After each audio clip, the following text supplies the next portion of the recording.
حديقة الطيور بفاس خطوة نحو تجديد العهد بالمنتزهات الخضراء بالعاصمة العلمية. حديقة تضم مختلف أنواع الطيور الآسيوية والأمريكية وأخرى محلية، ما يجعل مختلف العائلات والشرائح الاجتماعية تتردد على هذا الفضاء، وهذا ما يؤكده محمد فلالي فكير مدير المنتزه. البارك الافتتاح الرسمي ديالو كان في شهر 6، وفي شهر 6 راه حنا يلاه 4 شهور هذه باش بدينا، ولكن هذا الشيء كيبشر بالخير، وكاينه واحد الارتسامات ديال الناس اللي كيجيو لعندنا لهنايا ارتسامات طيبه الحمد لله، وغادي من الحسن الى احسن.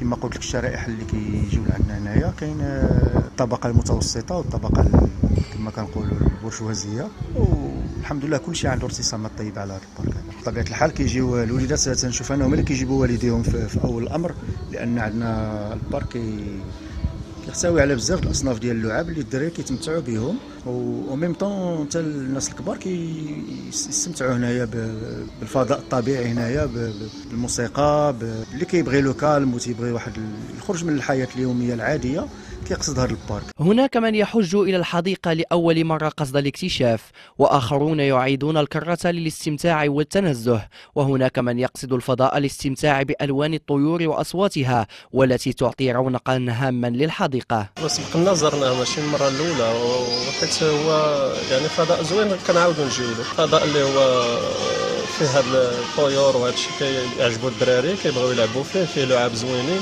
ومريح، يعني كيرتاح فيه الانسان. كنجيو مع العائله، كنجيو مع الوليدات ديالنا في نهايه الاسبوع، ولا الا كانت شي عطله ولا الوقيته اللي كنبغيو نرتاحوا. عجيب، انا اول مره جيت عجبني، وان شاء الله نبقاو نجيو له ديما. لا بروميير فوا كنجي لهنا يعجبني، ان شاء الله المره الجايه نجي ان شاء الله، باسكو زوين. هذا البارك اول مره تندخل له، كانوا جاو شي ناس اللي هنا وقالوا لي عليه وجيت نزور اول مره. ان شاء الله نجيبوا الوليدات. فضاء في المستوى، فضاء مزيان، فاس كتفتقد لهذه الفضاءات من هذا النوع، والناس راه ما عارفاش. وجدير بالذكر أن الفضاء لا يكتفي فقط بالطيور، بل يضم بعض الحيوانات، وهذا ما قد يجعلها بداية لحديقة حيوانات متكاملة كما يأمل الفاسيون.